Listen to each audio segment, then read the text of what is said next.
So, morning everyone. So, my name's Trish. I'm the events and marketing coordinator for Stoke-on-Trent and Staffordshire Growth Hub, but I'm also the Gearing for Growth 2022 campaign manager. So, I'm just going to introduce sort of the webinar that we're running today. So, obviously, it's business strategy with Lewis Endler as our speaker, and as always, a massive thank you, Lewis, for running these workshops for us. They've been going down really well, as I'm sure you'll all find out today. But what I'll do is I just wanted to introduce the Growth Hub first, really, because I'm not sure whether any of you have sort of dealt with us before. So Stoke-on-Trent and Staffordshire Growth Hub is one of around 38 growth hubs in the UK that was established by central government, all about unlocking private sector growth. So we are the focal point is the business helpline for ourselves, but we also have a number of in-house specialist advisors, so HR, marketing, international trade, high growth and recovery, and a funding and finance specialist. So all of the business support programs that are available, all of the funding and finance that's available to Stoke-on-Trent and Staffordshire businesses, we are able to support businesses in getting access to those. So we have around 150 referral partners and organisations. But if we can just pop onto the next slide, Lewis will play a little video now, and that will just detail the Growth Hub further and what it is that we offer and how we operate. Thanks, Trish.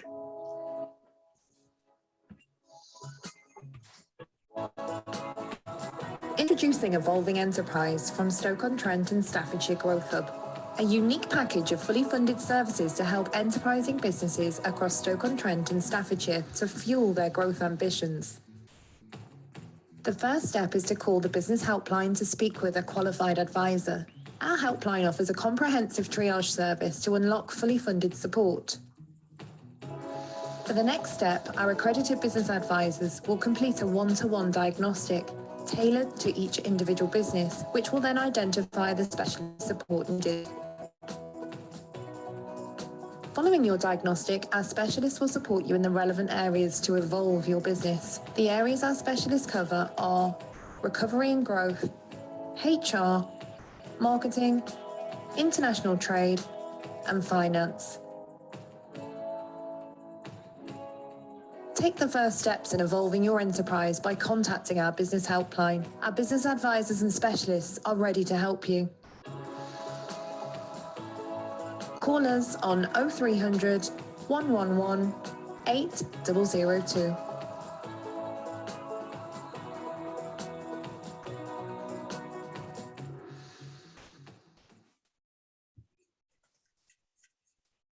So that just details a little bit more about what Stoke-on-Trent and Staffordshire Growth Hub, so what we do as sort of an organisation. So like I said, we're a signposting organisation more than anything. So what we can do is we can do a one-to-one business diagnostic, as was mentioned, with your company and speak about what it is that's available, because there is so much support out there that a lot of businesses just aren't aware of. And this was one of the reasons why we decided to launch the Gearing for Growth 2022 campaign. So we wanted to celebrate the sort of resilience of Staffordshire businesses over the past, I'd say probably 2 years now, really, so the pandemic. But then we also wanted to support and help your business grow and move forward into 2022 and make the most out of that and offer them the services that we have available. So we've brought together a number of different workshops, including some that are CPD accredited. We have all of the specialist advisors available at different business support drop-in clinics that we run. And then we also have a celebration event that comes up on the 28th of March, which will have a number of the partners that we think are relevant to sort of growing your business moving forward in 2022, including some funding and finance partner organisations and our specialist advisor that will be available there also for you to speak to on the day. So they'll be exhibiting with some speaking slots, but all of this is also available on the website. And then we'll just play the Gearing for Growth campaign launch video now, which just explains it a little bit further.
Thanks, Lewis.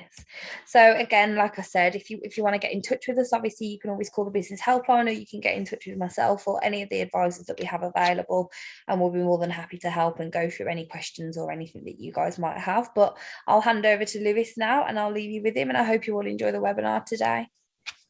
Brilliant. Thank you very much, Trish, and a very good morning to you all. Welcome to what is the third in a series of 6 workshops in collaboration with Staffordshire Chamber and the Growth Hub. Let's get started. I will start off with a quick introduction and then give you an outline of the session today. So my name is Lewis Endler. I'm a lecturer at the Keele Business School.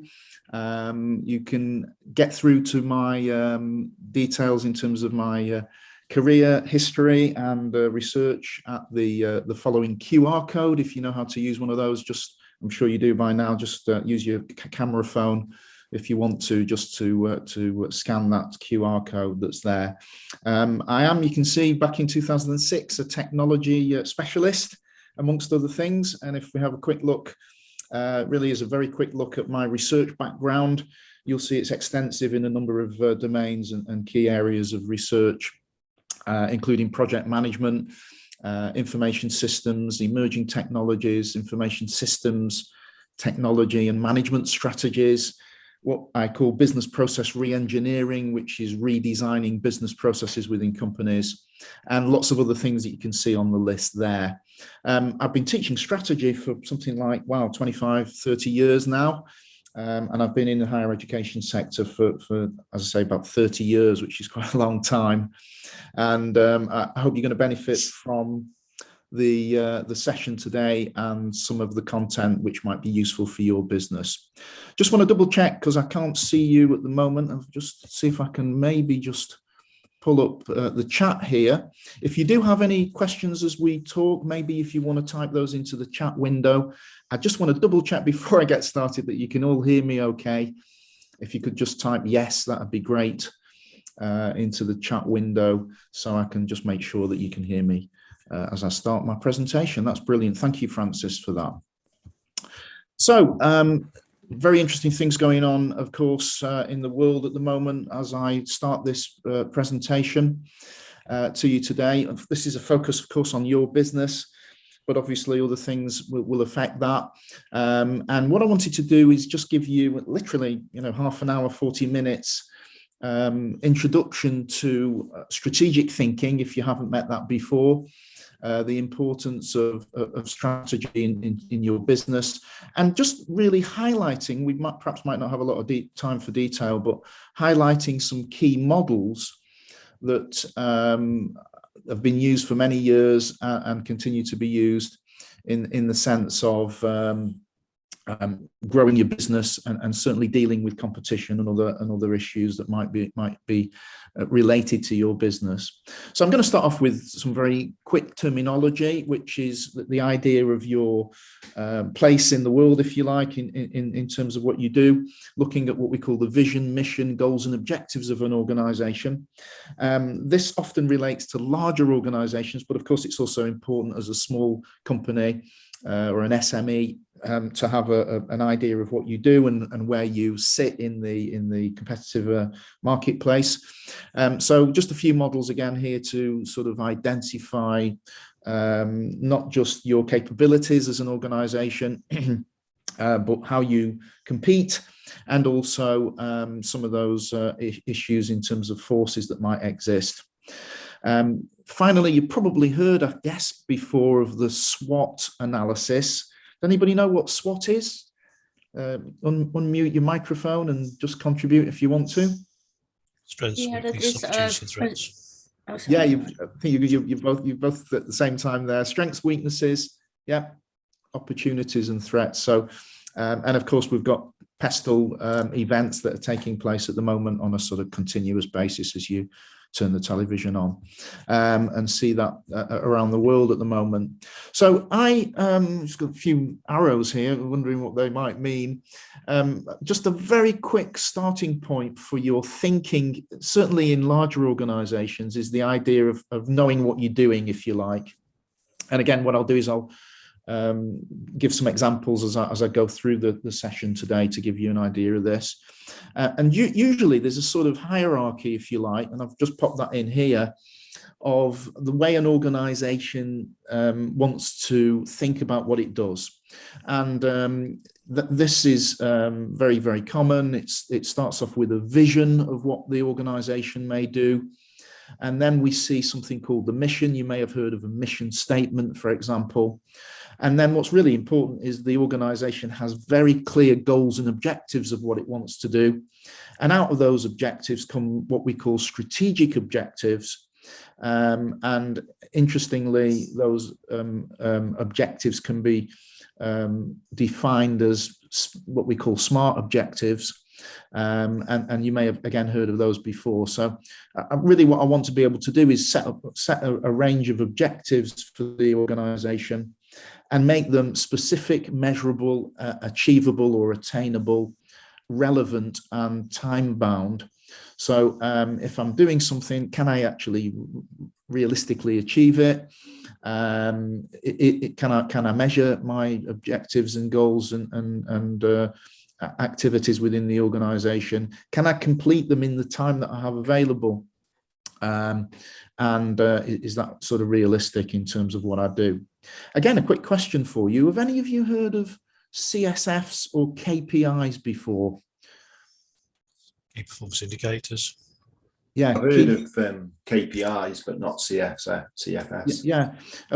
Again, lots of value perhaps for different members of the group this morning. A critical success factor, and it's not going to be very difficult to work out what critical success factor means, is something that you would identify within the organization which is critical for success. I'm not going to ask you that question because the answer is pretty straightforward. And the measurement of those critical success factors is what I might have referred to before as a KPI, or what you might have seen before, I should say, as a key performance indicator. Now, actually, one of the reasons I like strategy so much is actually it's pretty simple in the sense that once we see some examples, we can very easily relate to these terms. So without going into lots and lots of detail, because there's a few things on here that you might not have met before, the vision of Elon Musk and Tesla motor vehicles is to get everybody driving electric EVs, electric vehicles, and to provide a sustainable future and make those cars affordable. And he's got a very clear mission and mission statement and goals and objectives and things that he wants to do. Just going back to the CSFs and the KPIs, it's useful to, again, just take a few quick examples. The critical success factors, for example, for a university would be to ensure that it provides a very high standard and enjoyable learning and teaching experience for its students. And it would be keen to look at things like student number recruitment, attendance at lectures and tutorials, performance and progression data, and then ultimately graduation and what we might call alumni data, with the students leaving the university and going into work or moving to another program. In fact, the success of a university would be measured by how many students leave the university and have final destinations, what we call final destinations. Quick question, what would be the critical success factors for a hospital, do you think? I ask this quite a bit. People not dying. Yeah, and I get that answer very often. So thanks for that. Mortality rates, I guess, is what we might call it. But again, we could look at the key things, if you like, within a hospital, and we can measure them. So we can look at how successful that hospital might be. So as a quick example, we might be thinking about the success of operations. We might be looking at things like the number of empty beds. We might also look at things like the number of inpatients that become outpatients, if that makes sense. In other words, are you having a successful treatment campaign regime, and are you sending people out quickly from the hospital as outpatients? That would be again a success thing that you might want to consider. And similarly, a train company, you would be looking at things like the timeliness of trains, if they're prompt enough and if they arrive on time. And of course, safety would be a key factor in terms of running a train company. And you'd have to ensure that was clearly going to be a major thing. So really useful in our sort of top level thinking to think about this idea of a hierarchy, if you like, in terms of those things on that first slide. Now, I've got a few models here that are very, very famous models, and that really are so important for us to think about, that if you don't know them, you are at a disadvantage. So, if you're seeing these for the first time, that's really, really useful. And one of the most famous strategists, if not regarded as the number one leading strategic manager theorist in the world, is a guy called Michael E. Porter from Harvard Business School. Have any of you heard of Porter's models before? Yes or no? No. No. Oh, that's really interesting. So what Porter says is, we've got a few models here now to look at quickly. And of course, if you want to talk to me about any of the content that I'm talking about today, contact me by all means. So the first model is what we call Porter's generic strategies. And I'm really going to just have time to cover these very briefly, but you will get with the examples, I hope, a sense of understanding for them. And what Porter said, very, very simply, is that you should compete in one of two potential areas. You can either be a cost leader, or, as you can see in this diagram, competitive advantage at the top, lower cost, and indeed in the top left-hand corner of the box there, cost leadership. Or you can be a differentiator. You can differentiate your product. And really, what you should do is make sure that you do one of these things as the main sort of activity within your organization. So I'm going to again ask you to get involved, if that's okay. Could you give me and these are really simple questions, by the way, so I hope you won't struggle with them too much. Could you give me a supermarket company who compete on low cost? They're very, very clearly, they aim to compete by offering the lowest cost in the marketplace. Iceland. Yeah, very good. Iceland is a good example. I think they're called the Food Warehouse now. They've rebranded a little bit, but still use the name Iceland. That's a good answer. Any others? Aldi. Yeah, really good. Aldi, Lidl. In fact, thanks for that. I think it's Francis there. What you've got there is very clear indication of those cost leaders. So Aldi, Lidl are the German operators. I believe Asda is in that sort of area as well, in terms of offering a low cost offering. Yeah. And then as an alternative, if we think about the differentiators, yeah, again, in the supermarket sector, who would you say they may be? Again, should be relatively easy to appreciate. Marks and Spencer. Yeah, very good answer. I've got a new member in the group there this morning, so welcome to the session. Marks and Spencers, we might say Waitrose again would be a very good example of a differentiated supermarket. Now, the model's really simple, but you know how powerful it is really, really interesting. And the scope, by the way, if you're getting confused here, is do you target a broad market, as indeed Marks and Spencers and Waitrose and Aldi and Lidl do, whether they're cost leaders or differentiators, or do you then focus in on a narrow market? So perhaps a little bit of a harder question might be, could you give me a differentiated supermarket company, but it isn't for everyone, it's sort of focused in, if you like, it's narrowed you can see the term here on the diagram. It's sort of focused in on a smaller segment, and I'm using marketing terminology here if you're familiar with that. Anybody suggest a smaller supermarket that might be focused differentiation? Perhaps Waitrose. Yeah, I think I said Waitrose is probably a differentiator. Oh, right, okay. But you may have heard of booths. Have you heard of booths? So we might have a supermarket that is really, higher up the league, if you like, in terms of focusing on a smaller segment of the marketplace. I guess you could argue Selfridges might fall into that category as well. Again, the price you'll notice associated with those types of organizations or companies is quite a bit higher as well. Harrods, we might also say, is in that list. So you can see our first model is the Porter generic strategy model. And actually, it's really, really important to not be stuck in the middle. Now, I can tell you Morrison's is an example of a supermarket that really wasn't sure which direction it was going in. Was it a cost leader or was it a differentiator? And for quite a few years, it was sort of stuck in the middle. It took a strategic view on things. It got some senior people into the organization to advise it.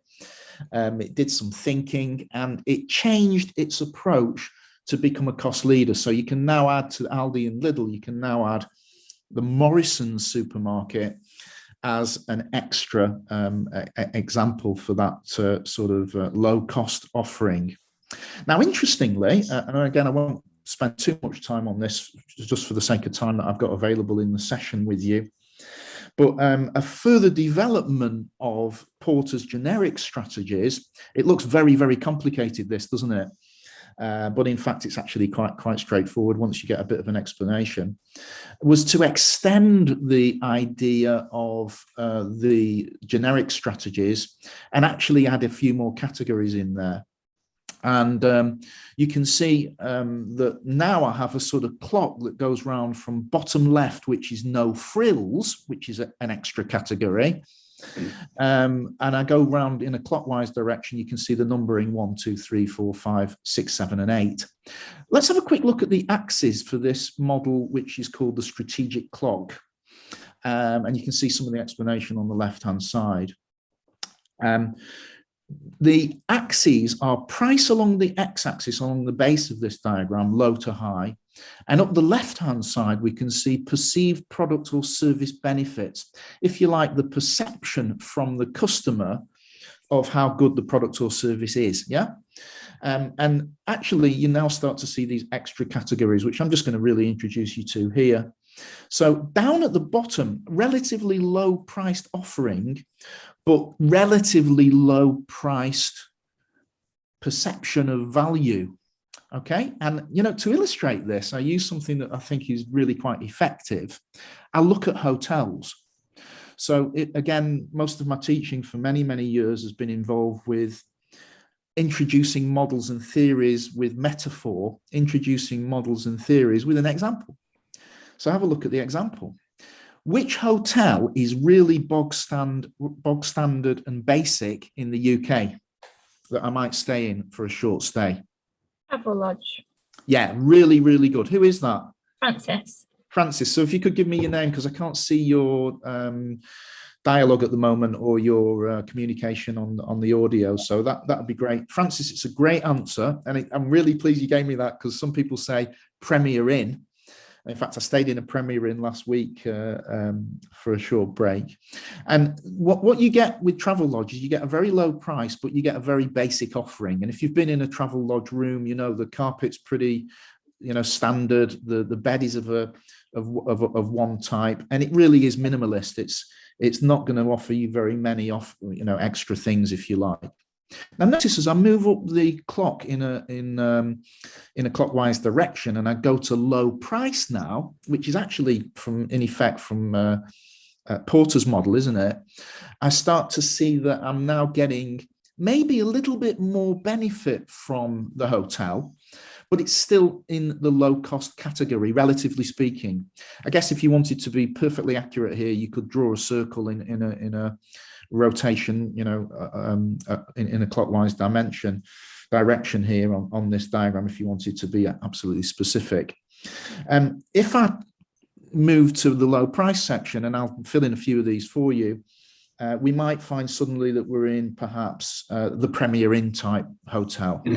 And in a Premier Inn type hotel, I'm starting to get a little bit more comfort, actually. The perceived benefits as a guest in a Premier Inn, is, well, I'm going to get a Hypnos bed. I'm going to get quite a bit more luxury in the sense of the bed comfort. I might start to see, and I actually stayed, as I said, in a Premier Inn last week in Wales. Quite a comfortable room.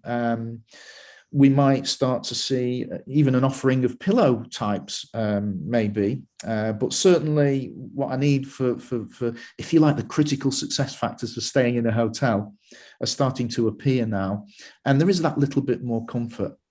Could you suggest a hotel brand that might now be a bit of a mixture between, in terms of price? It's a little bit, maybe a little bit more of a price than the lower cost hotels or the no frills hotels, but actually it's really now starting to offer some more perception things perceived to be nice from the customer. So what might I mean by that? Well, Wi-Fi included in the hotel, maybe a morning newspaper could be an additional sort of fringe benefit if you stay in this type of hotel. Any suggestions? To Jonathan, Holiday Inn Express, perhaps. Very, very good. Yeah, lower a great brand. answer. That's a great answer, Jonathan. And I've sometimes stayed. I've done a lot of hotel stays in my time, running up and down the country and across the world. And what I usually put into this category is a sort of Novotel. And I know in the Novotel hotels, which is part of the Accor group, French group, if you know them, is I know exactly what I'm going to get, and it is a reasonable standard of luxury for a night's sleep at least. And I'm going to get, pretty much very standard rooms, which are actually starting to look reasonably comfortable now in terms of what I want. Notice as I move around the clock, the perception of what I'm getting is increasing, but also the cost might be starting to increase as well. Now, I do bear in mind the point here that is an important one, of course, which is that some hotels discount their rooms occasionally and also go through, obviously, third-party websites to discount their rooms. That's about maximizing occupancy, obviously, within the hotel. And I am aware of that. We'll assume that perhaps no discounting is taking place for the purposes of this example. But I'm now up at the top. I'm now starting to see an increase in the price of my hotel that I'm going to stay in. I'm expecting quite a lot of offerings in terms of the hotel look and feel now, and I'm going to be expecting, a higher level of service and what have you. So again, a suggested hotel type, because remember we've got another category yet coming in here. Could you suggest now, in terms of differentiated hotels, what your examples might be?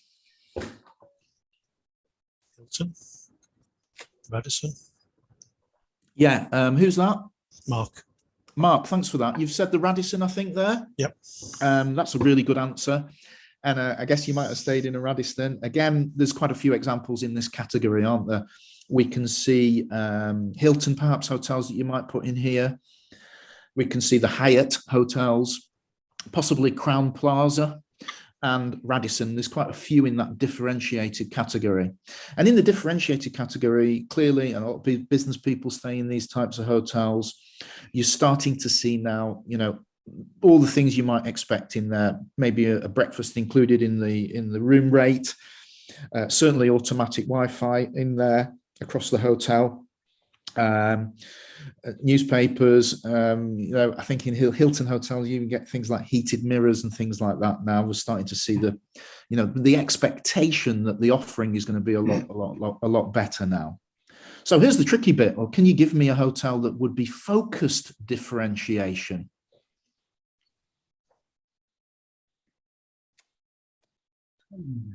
It's Jonathan again. Would that be places like Malmaison or the sort of boutique places? Yeah, very. What a great group I've got here, Jonathan. That's a great answer. And isn't it easy?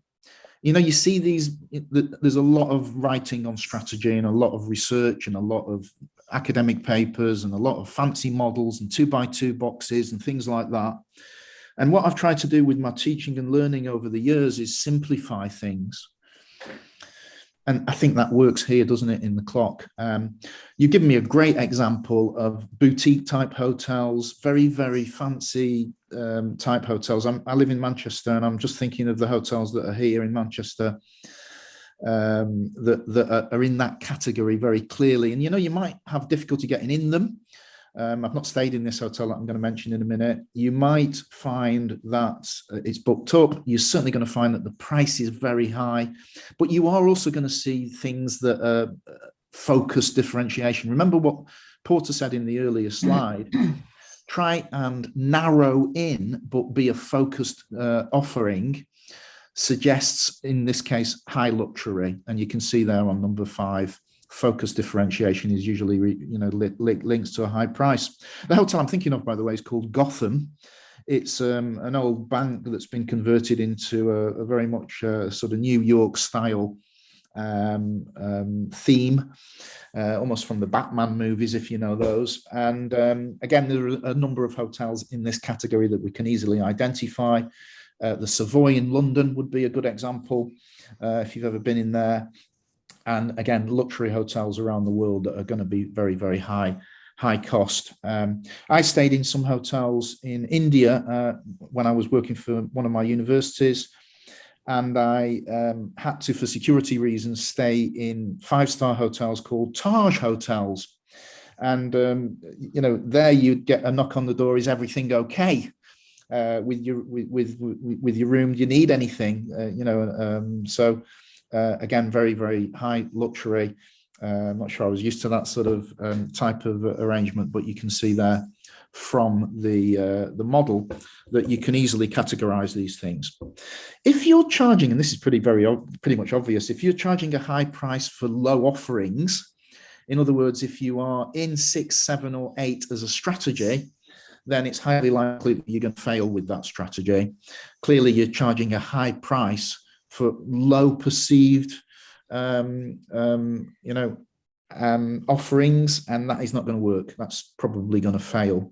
So you can see the extra categories in the Bowman clock are no frills, hybrid, and really those two are the only 2 extra ones that we're probably going to see that aren't in the original Porter generic model.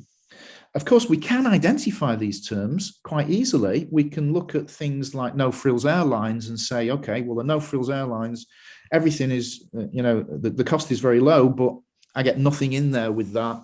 I'm going to have to buy, the seats on the plane now, the room if I want it in front of the seat. Baggage is all extra, as you know. So you're not potentially new to these terms. They are probably pretty much familiar to you. Here's an interesting one for the hybrid example, and it really puts a clear understanding in your head about a mixture between a company that is offering a low price for something, but in some way differentiates that product. And I'm going to give you a bit of a clue here. A furniture store that provides an interesting offering is which one?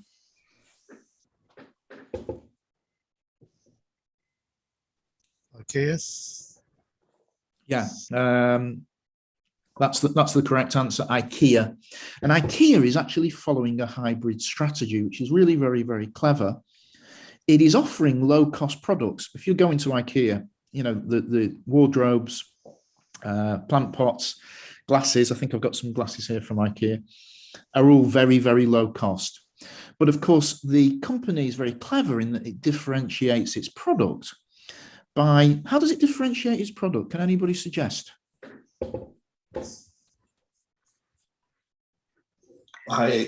Jonathan, it sort of makes a big play of the Scandinavian design and the sort of fun and that sort of coolness, I think. Absolutely, you've got it in one, and it's always wonderful to listen to students or delegates in the room, in your case, who are spot on with your answers. I mean, absolutely perfect description. their differentiated component in their hybrid strategy is design. Designed in Sweden, yeah. If you've been in an IKEA, I tried. I've not been in for a while. I get lost when I go in there. Generally, I seem to get the difficulty in finding my way out of the store. But you'll have seen them, testing beds and testing chairs as part of their design story, to suggest that if you buy IKEA furniture, it's going to last forever. Of course, it's probably not. In the sense that it is, the wardrobes are particle board. The cost of production and the cost of the product, which is sourced from around the world, is again going to be low cost. So that's a really good handle on a couple of models there. Has anybody got any questions, by the way? Just very quickly.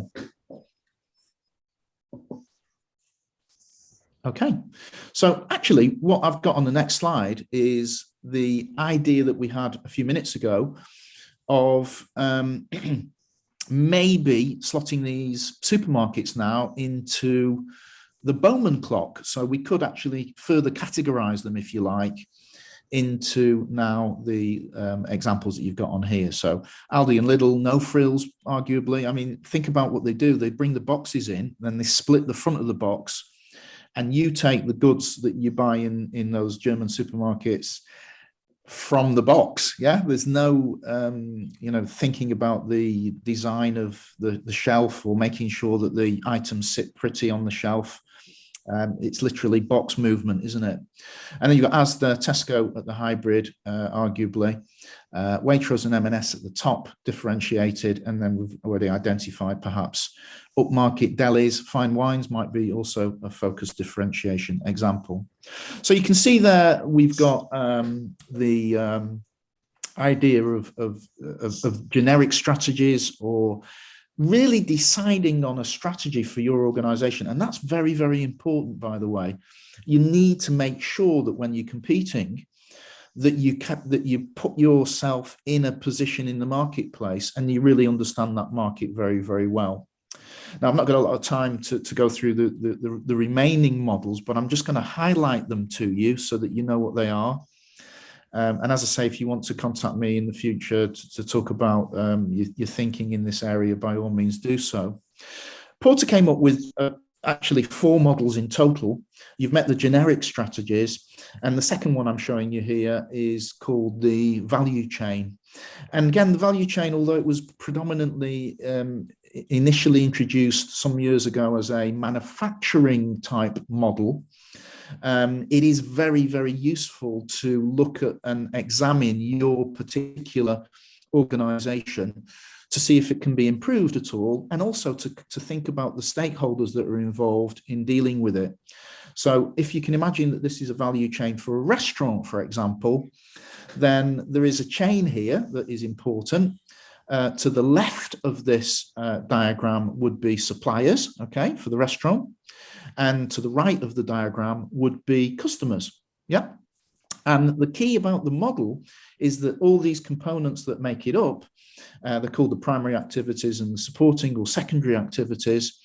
All of those activities that the company or the organization undertake add value to the activity, to the business, and add value to the customer. The value dimension, or sometimes called margin on the right-hand side, is can you add value to the customer perspective of what you offer?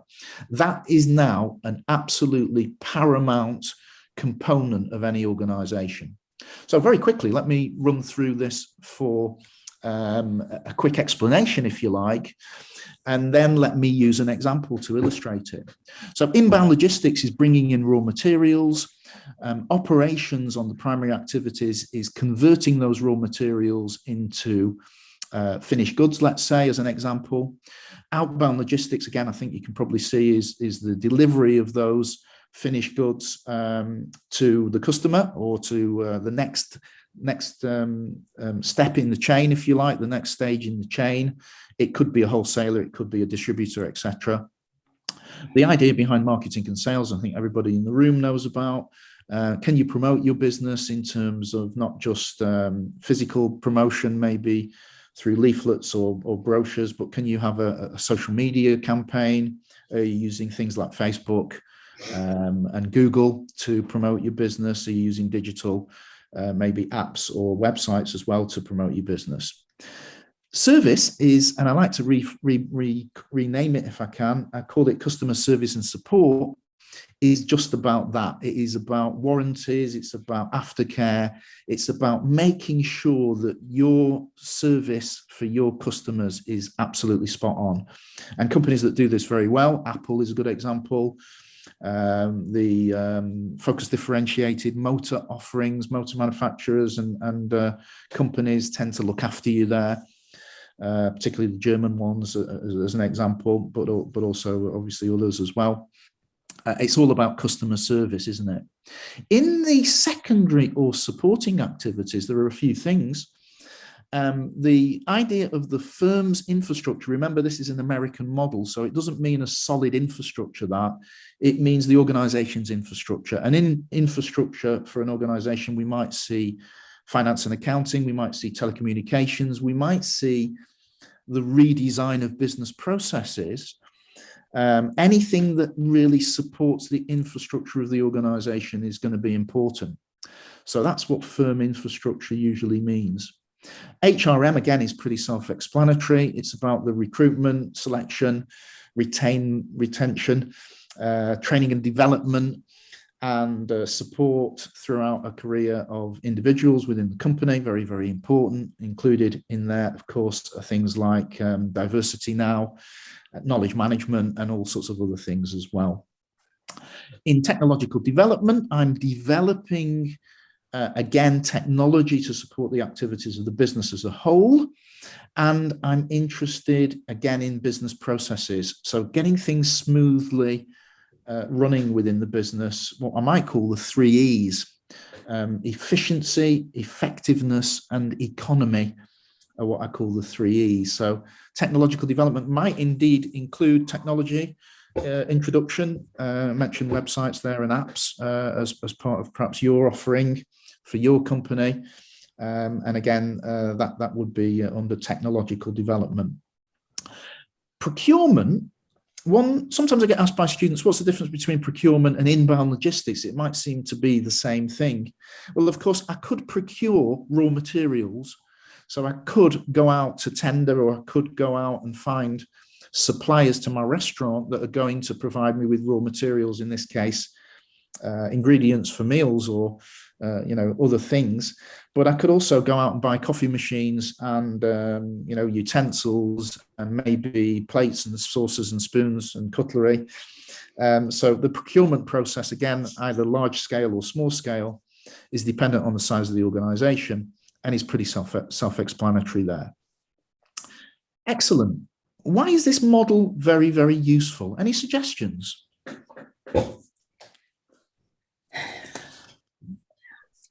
It makes it very clear. You can categorize where you focus your attention to. When you who's that? Pardon? What's your name? Rinska. Rinska, nice to meet you. Thank you for your contribution and welcome to the group. That's a great answer. You are going to use it for a number of really useful benefits for the organization. One of them is to look at your own operations. It's very much an operations model, and to say, okay, can I make some improvements? Am I getting any complaints? Are there issues within the business? Can I streamline the business? Can I link some of these boxes, if you like? Or can I just focus on them and make some improvements? So let me again give you an example to finish off this model, to illustrate this. If I was running a really high-class restaurant, okay, a restaurant that was really, really very, very well occupied by customers, what sort of things would I be looking for? We're talking about a focused, differentiated offering here, or a differentiated offering, aren't we? What would you expect in a really nice restaurant? Excellent service. Yeah, excellent service is a great answer. Thanks, Rinska. I can just see your name popping up there actually now. Yeah. Anybody else? Quality food. Yeah, Mark said quality food. Very good answer. Pretty obvious, but surprisingly, not always the case. Anything else? Anybody else? Nice drinks. Francis, you're on the right lines now. Very we might actually go to that restaurant because they like the cocktails there or something like that. That could be a reason that you might go. My daughter's just celebrated a birthday and she sent me some pictures of the drinks. So actually, that's not a strange answer. It's a really good one. Clearly, I might look for certain things, and the quality of the food is going to be a really important one. The quality of the service is going to be important. And you might have thought about the ambience, the aesthetics within the restaurant, the look and feel of the decor and maybe things like that. And what's really, really important, is that we can actually use this model both horizontally and vertically. So, for example, if I wanted to think about the raw materials, I'd be looking at the inbound logistics, but I'd also be thinking about how I procure those raw materials. And I might want to also think about, well, actually, if I go to the operations box there, the second one along, I can look vertically upward. Normally I would annotate this, but I don't want to interrupt the PowerPoint presentation that I've got here just at the moment. But if I cross over the human resource management and the operations box, if you can imagine that, I've put a little X there, you see that I'm hiring the best chefs. I'm going out and getting, a really super chef, maybe somebody that's worked in a Michelin star restaurant, that is able to put those ingredients together really, really well. Similarly, I might want to think about bringing in a really expensive Italian coffee machine. And again, I'm procuring that in the operations component of my value chain to add value there and serve these really nice coffees that are only really achieved by, quite expensive coffee machines. How can I improve the service? Any suggestion? Training of staff. Very, very good. I might just simply say, right, we're going to take this group of staff. There's been some issues in the restaurant in terms of the processes that take place. And as a little exercise, next time you go into a restaurant, just think about exactly the processes that you go through to be seated, first of all, to be met at the restaurant door when you walk in. That's going to be important. To be seated quickly, to be given menus, to be asked if you want drinks. There's an order, isn't there, to the exact steps, if you like, very simple steps that you would go through in terms of the process of visiting a restaurant. I could indeed train the staff. And again, I might involve human resource management in the service overlap there, yeah? But I could also improve service perhaps in other ways. I could maybe offer, and again, this is more American than the UK offering, but I could perhaps offer valet parking. So somebody meets you at the door and takes your car and parks it for you. Yeah, that's a regular thing, of course, in the States. So a really, really useful model, Porter's value chain. It's imperative that you link with your suppliers and with your customers these days, and in particular, you understand both those stakeholders and that you incorporate aspects of the value chain into what you're doing. And if you can, use technology or streamline the value chain to add value to your customers. The biggest thing in the model is the customer dimension, and you add value to that dimension, you keep customers and you attract more customers, and that's a win-win situation for your organization. Just to highlight a couple of problems that we've got in the world at the moment, I'm sure you've seen the news this morning, which is a horrendous situation in the geopolitical dimension. But of course, we also, before that, with the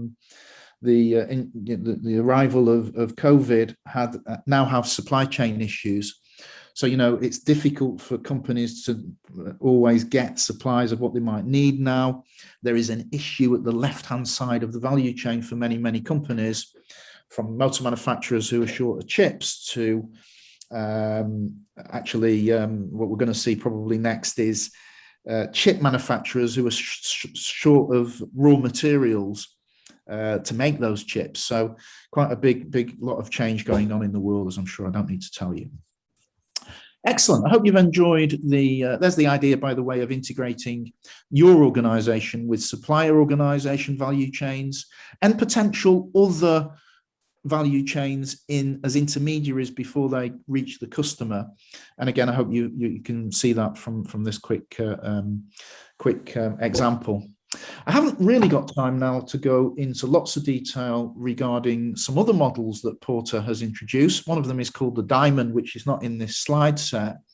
But one that I'll very quickly, literally one or 2 minutes, just introduce you to is something called the Porter's 5 Forces model for competitive advantage. So this is a competitive type diagram.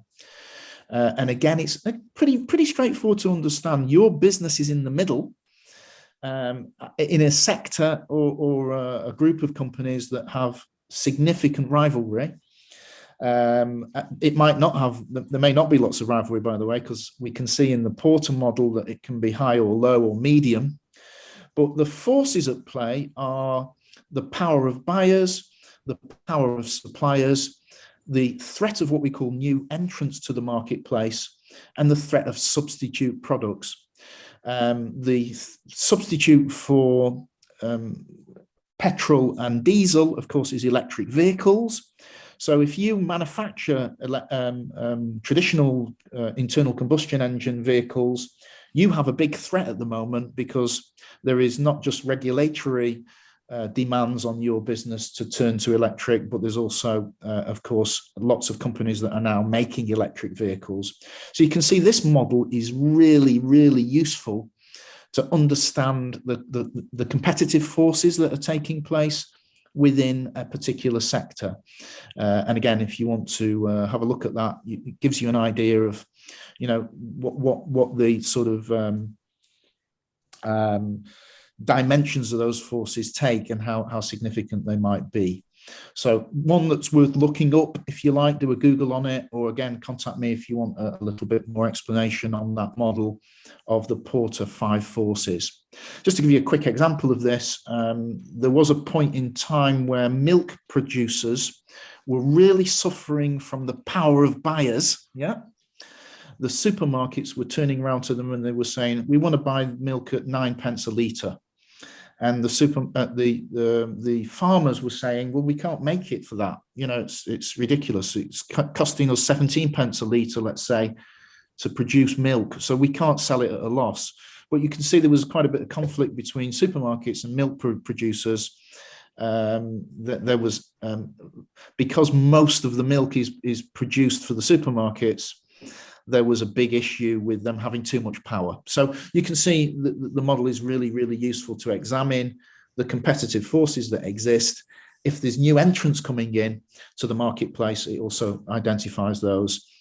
Substitutes, for example, for CDs and DVDs that we might have seen in the past, and now, of course, streaming content, and of course, video download content, streaming content from the providers. So we've seen that change quite significantly over the years. Brilliant. I hope you've enjoyed the presentation. The last couple of slides, and I know the slide set is going to be made available to you, so you can perhaps have a look at these final few slides and ask me any questions after the seminar. I think you've met SWOT before. SWOT looks at strengths, weaknesses, opportunities, and threats, and the internal dimensions are your strengths and weaknesses, and you should be able to identify those reasonably well. And of course, opportunities and threats are external to the organization. And the final model that I really talk about is a little bit on SWOT there, of what you might want to do, and indeed a sort of checklist, I think, on the next page of some of the things that you might want to consider. And I think these are pretty self-explanatory. Again, give me a shout if you're not too sure about the content of these last few slides. Finally, it's really quite, as I say, a difficult day in world events. There are some forces that are external, what we call an external analysis, that are indeed extremely significant on your business, as you know. And these forces are summarized as, you may have heard it as a pest model, you may have heard it as pestle, or you may even see it as pestile. And I'm going to finish my presentation by saying to you, well, look, these are very obvious things that are going to significantly impact your organization going forward. International activities that are going on. I highlighted Brexit here as a major thing, but of course we've had COVID since that. And of course we now have geopolitical issues that you can see top left-hand corner that are undoubtedly going to cause significant repercussions going forward for us across the world. I hope you've enjoyed that glimpse into strategic thinking. It's 10:30 exactly, so I've managed to just squeeze things into that last couple of minutes there for those last couple of ideas. Do any of you have any questions? Just go back to the one question. Could you recommend any sort of reading? Oh yeah, that's not too dense, that sort of goes through this kind of stuff, not necessarily like an idiot's guide, but something with a bit of... Okay. That's an easy one, because the Bible for strategic management and strategic thinking, which is full of case studies, is a book on strategic management by two authors called three authors, Johnson, Scholes and Whittington. So it's a strategic management textbook, Johnson and Scholes. This is a fabulous, fabulous book. I've used it for many, many years. I think it's on its 11th edition now. The thing that I like about it is it's very, very readable, and it's full of cases. So, you know, you've got companies like Harley Davidson and lots of the motor manufacturers and other companies. So it will give you, and again, you can try and relate that to the sector that you're in, or perhaps the business that you're in, to give you some ideas. And of course, I've got 30 years strategic thinking in my head. You can always send me an email. I'll help you out if you want some advice on maybe just a quick couple of questions on that. But yeah, Johnson and Scholes' book. There's lots of case studies in strategic management. The Harvard University, Harvard Business Review journal is also very, very good for this sort of thing. And believe it or not, when I speak to students, one of the best resources I advise them to look at for strategic thinking is the Financial Times, which is really good. You know, every single day you pick up the paper, the FT or other papers of equal quality, you're going to see stories about strategy in there. You're going to see takeovers, you're going to see defensive plays, you're going to see issues with resources, and clearly all the other things that are going on in the world as well. So great question. Thanks for that.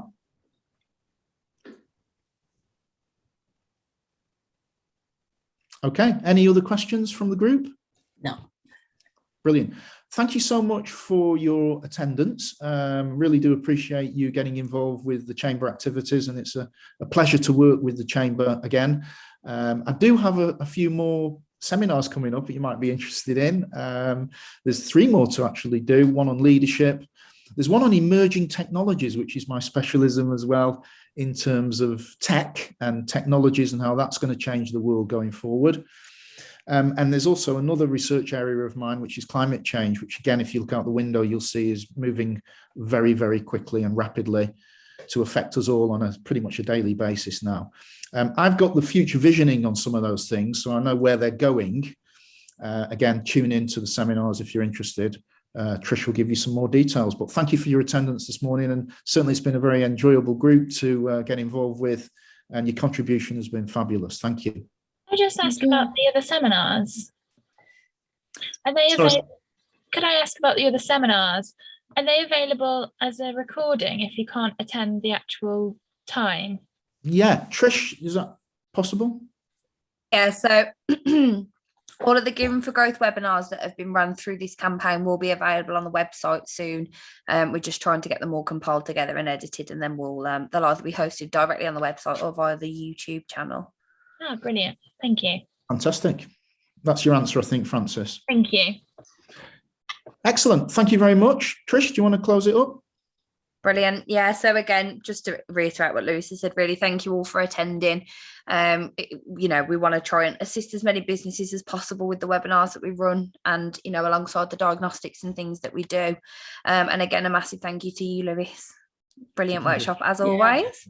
And if you are interested in any of the future ones, they are all available on the Growth Hub website. But thank you guys for attending again, and hopefully we'll see you again soon. Thank you very much. Okay, thank you. you. Very Bye. enjoyable. Thank you. Bye. Bye. Yes, bye-bye.